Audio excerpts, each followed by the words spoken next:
घेऊ द्या ना कृती एवढं त्यांच्याकडे एक शिवाजी पार्कला कॅफे उघडलेला आहे,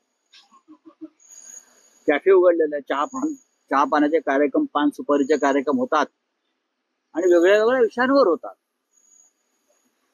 कधी मराठीच्या विषयावर होतात, कधी अजून काही विषयावर होतात. आणि असे सांस्कृतिक कार्यक्रम तिथे शिवाजी पार्कला व्हायला पाहिजे, नाहीतर तिकडलं मराठी पण त्या भागातलं नष्ट होईल. तुमच्याकडे कोणी येत नाही. आता उभाटाची अवस्था अशी झाली की त्यांना लोकांना फोन करून बोलवावं लागतं. त्यांच्या दरवाजात कोणी जायला तयार नाही. त्यांनी जरी कॉफीचा हाऊस टाकला असेल तर याची चहाची टपरी सुद्धा चालत नाही, अशी यांची अवस्था आहे. आता यांना दुसरीकडे दुर्बीण लावून पाहावं लागतं कोण कुठं गेलं होतं. स्वतःकडं असलेला सुखसुकाट आता त्यांना नकोसा झालेला आहे. त्याच्यामुळे आलेलं त्यांना ते फ्रस्ट्रेशन आहे.